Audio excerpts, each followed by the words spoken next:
Hello friends, मैं हूं आपका दोस्त पुष्पेंद्र सिंह फ्रॉम परीक्षा दृष्टि, परीक्षाओं पर पैनी नज़र। फ्रेंड्स, जैसा कि आप लोगों को शायद पता चल भी गया हो या फिर हो सकता है बहुत सारे विद्यार्थियों को अभी तक पता ना चला हो कि जेल वार्डर, फायरमैन और कैवलियर की जो भर्ती आई थी 2018 में, जिसके फॉर्म फिर कुछ दिनों के लिए डिले की गए थे और 2019 में फिर से साइट खोल दी गई थी फॉर्म फिल करने के लिए। उसका एग्ज़ाम डेट जो है, उसकी एग्ज़ाम डेट जो है वो सितंबर के अंतिम सप्ताह में बिल्कुल निश्चित कर दी गई है। ठीक है ना। और उसके बारे में क्या क्या जानकारी आइए हम लोग इस वीडियो पर चर्चा करेंगे, इसलिए इस वीडियो को लास्ट तक देखिएगा यदि आपने इस एग्जाम को क्या करना है, क्रैक करना है और आपने फॉर्म फिल किया है। तो सारी जानकारियों को आप ध्यानपूर्वक सुनिएगा और सबसे पहले आप चैनल को सब्सक्राइब कर लीजिए ताकि और भी जो भी डिटेल्स आप लोगों को मैं चैनल प्रोवाइड करूं सबसे पहले आप तक पहुंचे। और हाँ, नोटिफिकेशन बेल को क्लिक करना मत भूलिएगा। ठीक है ना। तो आइए स्टार्ट करते हैं। देखिए, जेल वार्डर, फायरमैन और कैवलियर, इन तीन की भर्ती आई थी। इनमें यदि पदों की संख्या देखी जाए तो कुल हमारे 5,805 पद थे इसमें। ठीक है ना। इसमें किस तरह 4 तरह के पदों की भर्ती इसमें निकली गई थी। पहला पद था जेल वार्डर में महिला का। ठीक है ना। महिला में यहां पर 626 सीटें थी। उसके बाद जेल वार्डर पुरुष की बात की जाए तो इसमें पद थे हमारे 3012 और फायरमैन की बात की जाए तो इसमें हमारे पद थे 2065। ठीक है ना। अब यदि कैवलियर की बात की जाए तो कैवलियर के इसमें कुल 102 ही पद थे। ठीक है ना। तो यहां पर हमारी ये बात हो गई कि हमारे पद कितने, तो पद तो हो गए 5,805। लेकिन अब ये बात आई क्योंकि आपने फॉर्म तो फिल कर लिया है। अब बात आती है कि एग्जाम की। हम लोग सर एग्जाम की तैयारी बहुत सारे लोगों को जो कर रहे होंगे, हो सकता है बहुत सारे को पता है, बहुत लोगों को नहीं पता हो कि आखिर इसका प्रारूप क्या है, परीक्षा में कितने प्रश्न पूछे जाएंगे, कौन सा विषय पूछा जाएगा और उसका सिलेबस क्या होगा। तो देखिए, पहला हमारा जो पॉइंट है वो है सामान्य ज्ञान, दूसरा है सामान्य हिंदी, तीसरा है संख्यात्मक एवं मानसिक योग्यता और चौथा है मानसिक अभिरुचि, बुद्धि लब्धि एवं तार्किक क्षमता। यानी कि परीक्षा के प्रारूप की बात की जाए तो इसमें हमारे केवल 4 ही विषय हैं, जिसमें से सामान्य ज्ञान के 38 प्रश्न पूछे जाएंगे। उसके बाद सामान्य हिंदी की बात आती है, सामान्य हिंदी के हमारे 37 प्रश्न पूछे जाएंगे। उसके बाद संख्यात्मक एवं मानसिक योग्यता यानी आधारित भाषा में कहूं तो सामान्य गणित जो आपकी पूछी जाती है वो इसमें 38 प्रश्न पूछे जाएंगे। और उसके बाद जो हमारी रीजनिंग है यानी कि मानसिक अभिरुचि, बुद्धि लब्धि एवं तार्किक क्षमता है, उससे कुल 37 प्रश्न होंगे और एक प्रश्न 2 नंबर का होगा। इसीलिए 38 प्रश्न जो है वो 76 अंक के होंगे, 37 प्रश्न 74 अंक के होंगे, फिर 38 प्रश्न जो होंगे वो 76 अंक के होंगे और जो 37 प्रश्न होंगे वो 74 अंक के होंगे। यदि टोटल प्रश्नों की संख्या की बात की जाए कि टोटल प्रश्न कितने होंगे, तो टोटल प्रश्न होंगे ये 150 यानी कि 150 प्रश्न होंगे। और कुल यदि अंक की बात की जाए कि ये कुल अंक कितने हो जाएंगे हमारे, तो ये परीक्षा का जो प्रारूप है उसके अकॉर्डिंग कुल अंक हमारे 300 हो जाएंगे। एक बात और याद रखिएगा कि इस परीक्षा में नेगेटिव मार्किंग भी होगी। ठीक है ना। नेगेटिव मार्किंग भी इस परीक्षा में होनी है। अब यदि हम बात की जाए कि सर ये बता दीजिए कि सामान्य ज्ञान में क्या क्या पूछा जाएगा, हिंदी में क्या पूछा जाएगा, संख्यात्मक एवं मानसिक योग्यता में क्या पूछा जाएगा, मानसिक अभिरुचि, बुद्धि लब्धि एवं तार्किक क्षमता में क्या पूछा जाएगा। ठीक है। तो उसके सिलेबस की डिटेल में अभी और पूरी कंप्लीट दे देता हूं। उससे पहले इस बात को ध्यान रखिएगा कि आपका समय कितना बचा है। सितंबर का अंतिम सप्ताह, सितंबर का अंतिम सप्ताह। ठीक है ना। अंतिम सप्ताह, लास्ट वीक में ही इसका एग्जाम होना सुनिश्चित हो चुका है। यानी कि ये आपका क्या है, आज 1 जून है। ठीक है ना। 1 जून के बाद जून पूरा है, जून है, जुलाई है, अगस्त है। ठीक है। 3 महीने और सितंबर चौथा महीना है। लगभग 4 महीने आपके पास पर्याप्त समय है इसकी तैयारी करने के लिए। तो आइए हम लोग सिलेबस देखते हैं कि आखिर सिलेबस में क्या क्या है। तो सबसे पहले हम लोग ये देखते हैं, ये देखिए आपकी स्क्रीन पे सबसे पहले सामान्य ज्ञान जनरल नॉलेज की बात कर लेते हैं कि इसमें कौन कौन से टॉपिक से क्वेश्चन पूछे जाएंगे। तो आपको दिख रहा होगा सामान्य ज्ञान, भारत का इतिहास, भारतीय संविधान, भारतीय अर्थव्यवस्था एवं संस्कृति, भारतीय कृषि, वाणिज्य एवं व्यापार, जनसंख्या, पर्यावरण एवं नगरीकरण, भारत का भूगोल तथा विश्व भूगोल और प्राकृतिक संसाधन, उत्तर प्रदेश की शिक्षा, संस्कृति और सामाजिक प्रथाओं के संबंध में विशिष्ट जानकारी, उत्तर प्रदेश में राजस्व, पुलिस व सामान्य प्रशासनिक व्यवस्था, मानवाधिकार, आंतरिक सुरक्षा तथा आतंकवाद, भारत और उसके पड़ोसी देशों के बीच संबंध, राष्ट्रीय तथा अंतर्राष्ट्रीय महत्व के समसामयिक विषय, राष्ट्रीय तथा अंतर्राष्ट्रीय संगठन, विमुद्रीकरण और उसका प्रभाव, साइबर क्राइम, वस्तु एवं सेवा कर, पुरस्कार और सम्मान, देश, राजधानी, मुद्राएं, महत्वपूर्ण दिवस, अनुसंधान एवं खोज, पुस्तक और उनके लेखक, और सोशल मीडिया कम्युनिकेशन। तो सामान्य ज्ञान के जो आपके कुल 38 प्रश्न पूछे जाने, उस 38 प्रश्न का आपका सिलेबस आपकी स्क्रीन पर दिख रहा है, ठीक है ना। इसमें से आपके कुल कितने प्रश्न पूछे जाएंगे, इसमें से आपके कुल 38 प्रश्न पूछे जाएंगे, और ये सिलेबस इसे आप नोट भी कर लीजिएगा, ठीक है ना। चलिए अब आगे चलते हैं, आगे देखते हैं कि आखिर सामान्य हिंदी में क्या क्या पूछा जाएगा।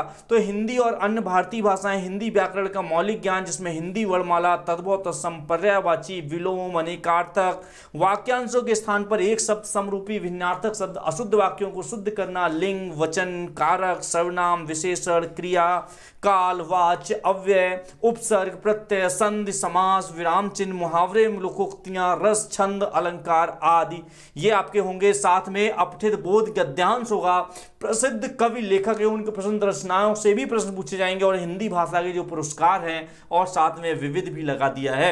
यानी कि हिंदी का लगभग पूरा सिलेबस ही आपको कवर करना है, और इसमें से आपके जो कुल प्रश्न आएंगे वो कितने आएंगे, वो 37 प्रश्न आएंगे, ठीक है ना। परेशान मत होइए, मैं इनके क्या प्रारूप होंगे, किस तरह के परीक्षा में प्रश्न पूछे जाएंगे, इनके बारे में मैं आपको जानकारी दूंगा, ठीक है ना, और कुछ आपकी क्लासेज में मैं इसकी ले लूंगा। चलिए आगे चलते हैं। आगे देखिए हमारा संख्यात्मक मानसिक योग्यता, यानी कि न्यूमेरिकल एंड मेंटल एबिलिटी में सबसे पहले का नंबर आता है संख्यात्मक योग्यता के बारे में। यानी कि न्यूमेरिकल एबिलिटी से हमारे कौन कौन से चैप्टर होंगे, तो पहला है हमारा नंबर सिस्टम यानी संख्या पद्धति, सिंप्लीफिकेशन यानी सरलीकरण, डेसिमल एंड फ्रैक्शन यानी दशमलव और भिन्न, highest common factor and lowest common factor यानी महत्तम समावर्तक और लघुत्तम समावर्तक, इन शॉर्ट में बोले तो एलसीएम एंड एचसीएफ। उसके बाद रेशियो एंड प्रोपोर्शन है, परसेंटेज है, प्रॉफिट एंड लॉस है, डिस्काउंट है, सिंपल इंटरेस्ट है, कंपाउंड इंटरेस्ट है, पार्टनरशिप है, एवरेज है, टाइम एंड वर्क है, टाइम एंड डिस्टेंस है, use of tables and graph यानी कि डीआई, ठीक है ना, मेंसुरेशन भी है आपका। उसके बाद arithmetical competition and other analytical function यानी कि अंकगणित की संगणना व विश्लेषणात्मक कार्य, और साथ में मिसलेनियस यानी कि लेवल ऑफ मैथ्स पूरी कवर करने वाले हैं। और एक बात ध्यान दीजिए कि मैथ्स में केवल अर्थमेटिक पूछा गया है, इसमें एडवांस की बात नहीं की गई है, ठीक है ना। अब संख्यात्मक योग तो हो गया, लेकिन अब इसी मैथ्स के पोर्शन में ये लोग मेंटल एबिलिटी भी शामिल किए हुए हैं। मेंटल एबिलिटी में देख लेते हैं कौन कौन से क्वेश्चन आपके पूछे जाएंगे, किस टॉपिक से पूछे जाएंगे। तो पहला है लॉजिकल डायग्राम है, सिंबल रिलेशनशिप इंटरप्रिटेशन, उसके बाद परसेप्शन टेस्ट यानी प्रत्यक्ष ज्ञान, उसके बाद वर्ड फॉर्मेशन टेस्ट है, शब्द रचना परीक्षा, लेटर एंड नंबर सीरीज है, साथ में वर्ड एंड अल्फाबेट की एनालॉजी है, कॉमन सेंस टेस्ट है, डायरेक्शन सेंस टेस्ट है, लॉजिकल इंटरप्रिटेशन ऑफ डाटा है, और फोर्सफुलनेस ऑफ आर्गुमेंट प्रभावी तर्क हैं। उसके बाद डिटरमिनेशन डिटरमाइनिंग इम्प्लीट मीनिंग्स यानी अंतर्निहित भावों का निश्चय करना, इससे रिलेटेड आपके प्रश्न पूछे जाएंगे, जिसके कुल 38 प्रश्न होंगे, ठीक है ना। उसके बाद अगला टॉपिक जो हमारा है वो लास्ट है मानसिक अभिरुचि, बुद्धि लब्धि एवं तार्किक क्षमता, जिसे हम बोलते हैं mental aptitude, IQ and reasoning ability, यानी कि रीजनिंग के क्वेश्चन पूछे जाएंगे, जिसमें पहला टॉपिक है मानसिक अभिरुचि। इससे देखिए कि कौन कौन से चैप्टर इसके अंतर्गत आएंगे। तो इसके अंतर्गत आपका attitude towards all of following and निम्नलिखित के प्रति दृष्टिकोण आपका कैसा है, जैसे कि जनहित है यानी पब्लिक इंटरेस्ट है, लॉ एंड ऑर्डर है, कम्युनल हार्मोनी है, क्राइम कंट्रोल है, रूल ऑफ लॉ है, एबिलिटी ऑफ एडेप्टिबिलिटी है, प्रोफेशनल इंफॉर्मेशन बेसिक लेवल की आएगी। उसके बाद पुलिस का सिस्टम है, contemporary police issue and law and order है, साथ में इंटरेस्ट इन प्रोफेशन है यानी व्यवसाय के प्रति रुचि कैसी होगी आपकी, मेंटल टफनेस से क्वेश्चन होंगे, सेंसिटिविटी टुवर्ड्स माइनॉरिटी एंड अंडरप्रिविलेज्ड होंगे, और साथ में जेंडर सेंसिटिविटी यानी लैंगिक संवेदनशीलता से भी प्रश्न पूछे जाएंगे।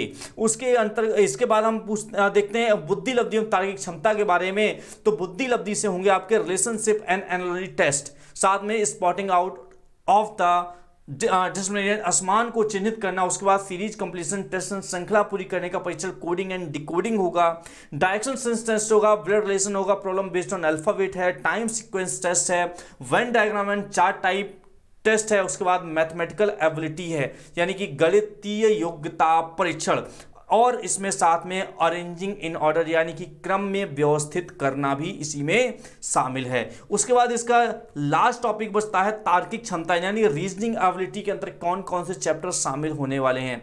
उसके बाद है एनालॉजी है, सिमिलरिटीज है, डिफरेंसेज है, स्पेस विजुअलाइजेशन है, प्रॉब्लम सॉल्विंग है, एनालिसिस जजमेंट है, डिसीजन मेकिंग है, विजुअल मेमोरी है, डिस्क्रिप्शन यानी विवेचन क्षमता है, ऑब्जर्वेशन है, उसके बाद आपका रिलेशनशिप है, कॉन्सेप्ट है, अर्थमेटिकल रीजनिंग है, वर्बल एंड फिगर क्लासिफिकेशन है, अर्थमेटिकल नंबर सीरीज है, abilities to deal with abstract idea in simple and relationship. यानी कि इतना लंबा चौड़ा सिलेबस आपके सामने रखा गया है, ठीक है ना, इतना लंबा चौड़ा सिलेबस आपके सामने रखा गया है। इस पूरे सिलेबस को आप नोट कर लीजिए, ठीक है ना, इस पूरे सिलेबस को नोट कर लीजिए और तैयारी प्रारंभ कर दीजिए। यदि आप लोग तैयारी कर चुके हैं, बहुत से स्टूडेंट्स हैं, तभी एग्जाम ने जब फॉर्म फिल किया था तभी से उन्होंने तैयारी प्रारंभ करना शुरू कर दी थी, इसलिए अब आप लोगों को आवश्यकता है किसकी, टेस्ट की। यानी कि आप जितनी ज्यादा प्रैक्टिस कर सकते हैं, इतने आप टेस्ट दे सकते हैं, मॉक टेस्ट दे सकते हैं, टेस्ट सीरीज दे सकते हैं, प्रीवियस ईयर क्वेश्चन पेपर आप दे सकते हैं, उतना ही आपके एग्जाम के लिए ये क्या होगा, यूजफुल हो जाएगा। और हाँ, साथ में एक चीज, बहुत सारे विद्यार्थियों की एक समस्या ये हो जाती है कि वो उन्हें तो लगता है कि हमको सब कुछ आता है, लेकिन जब एग्जाम में बैठते हैं तो वही 2 घंटे का प्रश्न पत्र वो 4 घंटे में हल कर पाते हैं, यानी कि उनकी स्पीड की समस्या हो जाती है। और स्पीड का एक ही सॉल्यूशन है, प्रैक्टिस, प्रैक्टिस एंड प्रैक्टिस, इसके अलावा कोई भी सॉल्यूशन नहीं है। इसलिए प्रैक्टिस इंपॉर्टेंट है, ठीक है ना। जिन्होंने कॉन्सेप्ट क्लास नहीं की है, जिन्होंने अभी तैयारी नहीं शुरू की है, उनके लिए 4 महीने का पूरा पर्याप्त समय है। आप लोग बिल्कुल जम के तैयारी कर डालिए, आपके पास 4 महीने हैं। अब बहुत से स्टूडेंट कहेंगे कि सर ऐसी कोई बुक बता दीजिए मुझे कि जिससे मैं ज़्यादा से ज़्यादा मॉक टेस्ट लगा के और मैं अपने परीक्षा के जो पासिंग मार्क्स होंगे, जो कट ऑफ होगी, उसके पास तक मैं पहुंच जाऊं, उससे मैं क्वालिफाई कर लूं। ऐसी कोई बुक हो जिसमें अच्छे क्वेश्चंस हो, उनका लेवल अच्छा हो, जिससे मेरा की क्या हो जाए, टाइम मैनेजमेंट भी हो जाए। तो आपको मैं बता दूं कि परीक्षा दृष्टि की आपकी स्पेशल किताब निकली हुई है, ठीक है ना, परीक्षा दृष्टि की आपकी स्पेशल किताब निकली हुई है। और यदि ये बुक जिन लोगों को भी ऑर्डर चाहिए, ठीक है ना, ऑर्डर करनी है परीक्षा दृष्टि की, ठीक है ना, परीक्षा दृष्टि की किताब निकली है, एक प्रैक्टिस सेट है जिसमें कुल 15 सेट हैं। कितने प्रैक्टिस सेट हैं? 15 प्रैक्टिस सेट हैं, जिसकी कीमत केवल और केवल 126 रुपए है। कितनी है? केवल और केवल 126 रुपए उसकी कीमत है, ठीक है ना। इस वीडियो के नीचे मैं उसकी डिस्क्रिप्शन लिंक भी डाल दूंगा, वहां से आप लोग ऑर्डर भी कर सकते हैं। और 1 मिनट का, यदि 2 सेकंड का आप मुझे थोड़ा सा समय दे दीजिए तो हो सकता है। और हाँ, यदि करंट अफेयर की बात की जाए कि सर करंट अफेयर की तैयारी कहाँ से करें, तो ये बुक है करंट अफेयर वार्स की, इससे आप पढ़ लेंगे तो आपका करंट अफेयर तो पूरा हो जाएगा, ठीक है ना। इसकी मैं लिंक डिस्क्रिप्शन में दूंगा, जिसको भी चाहिए वो लोग ऑर्डर करके ये भी बुक मंगा सकते हैं, ठीक है ना। साथ में आपकी बात आती है कि आखिर प्रैक्टिस रुकी है, मैं उस बुक को भी ला के दिखा देता हूं, यदि यहाँ कहीं रखी होगी, नहीं तो मैं नीचे डिस्क्रिप्शन में उसकी लिंक डाल दूंगा, आप लोग वहां से देख लीजिएगा, ठीक है ना। बाकी कोई समस्या हो तो मुझे इस नंबर पर आप लोग कांटेक्ट कर सकते हैं। मेरा नंबर है 7844997666, ठीक है ना। इस पर कॉल मैसेज करके आप बुक ऑर्डर कर सकते हैं, ठीक है ना। बाकी और कोई समस्या हो तो नीचे कमेंट बॉक्स में कमेंट करिएगा, या फिर आप व्हाट्सएप, टेलीग्राम, कहीं भी आप लोग कमेंट करके, ज्वाइन करके, कॉल करके किसी भी तरह से अपनी समस्याओं को समाधान कर सकते हैं 24 आवर्स, किसी भी टाइम, ठीक है ना। बाकी कोई समस्या हो तो मुझे जरूर बताइएगा। तब तक के लिए चलता हूं मैं।